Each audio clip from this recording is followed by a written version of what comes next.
All right, let's take you live now to Boksburg, where the ANC NEC meeting is currently taking place. We do have SABC News senior reporter Canny Maphanga, who joins us live for an update. A very good afternoon to you, Canny. So what is the latest today at the ANC's NEC meeting? Yesterday, the president was very happy to announce the party's new shiny toy in the form of their members' smart card.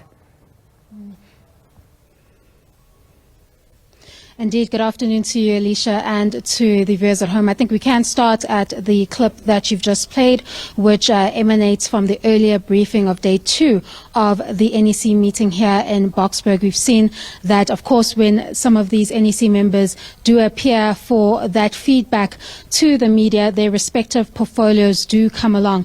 Mr. Parkstyle was talking about the policy change from the Trump administration and how to mitigate that risk, stating that they are willing to adapt to the situation at hand and look at alternative trade partners in order to alleviate that risk. He was speaking as part of the feedback on local government and service delivery. Of course, this is an important issue to address for the NEC, not because of the deteriorating situation alone, but because we are facing the upcoming 2026 local government elections, where, you know, the metros are up for takes, as we see that the quality of life and the incapability to ensure that there is water security and energy security in these local governments is a cause for concern for many citizens. So they have to come up with a plan in order to address some of these challenges. Now, we are ahead of the second briefing of day 2,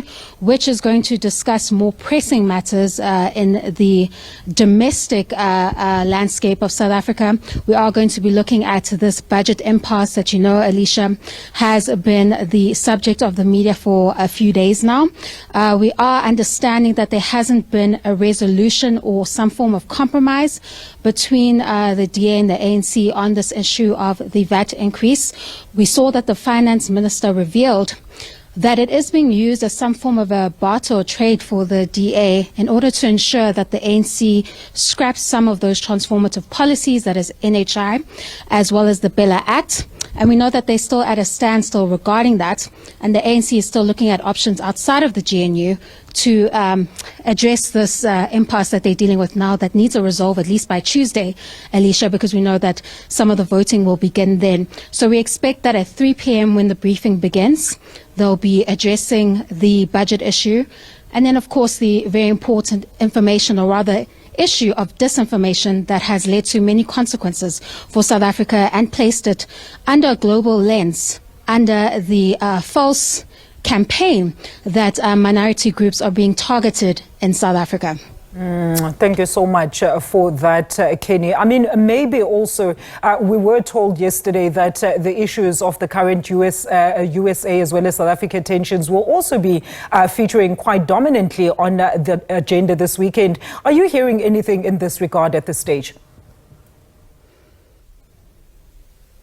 Well, we understand that those discussions will take place on day 3, that is tomorrow, the NEC sitting up until Monday.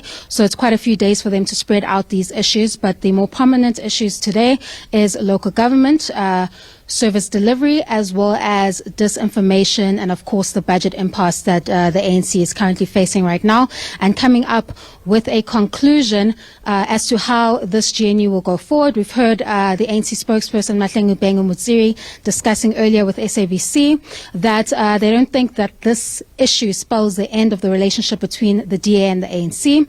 However, it is quite apparent, Alicia, that there has to be some form of a compromise because we've seen from the revelations made by the minister that it is being used as some form of a trade-off to get the ANC to either withdraw that VAT increase or the DA will not vote alongside them. And of course, there's another dilemma that if they seek support outside of the GNU, how concerning that will be, because they've agreed to form this 7th administration with these partners, and it creates an impression that every time the ANC reaches a deadlock or an issue within its GNU, that it will just step aside to opposition parties to seek assistance in order to carry on with the business of the day. So the ANC has to clarify those issues at 3 p.m. today when they address the budget, as well as how the program of action will follow with regards to the disinformation that has taken place that has had serious consequences for South Africa.